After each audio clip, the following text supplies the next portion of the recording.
How have economic considerations factored into Trump's position on Russia? I think it's become a really significant element in Trump's approach, to be honest.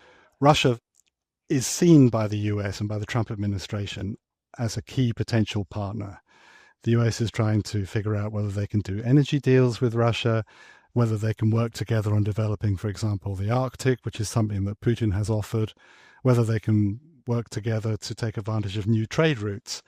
And one key consideration for the Trump administration is that they want to try and draw Russia away from its relationship with China, because that's part of the China strategy for the USA, which is to isolate China rather more.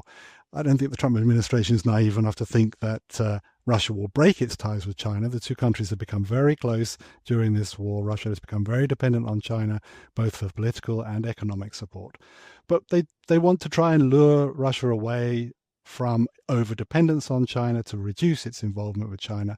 And one way to do that is to encourage them to build up ties with the US and perhaps again also to restore ties with Europe if the war ends. All of that is dependent on the war coming to an end. I'm Sarah Holder, and this is The Big Take from Bloomberg News. Today on the show, why some investors are eager to start doing business with Russia again, and what taking that gamble could mean for Russia and Ukraine's economies.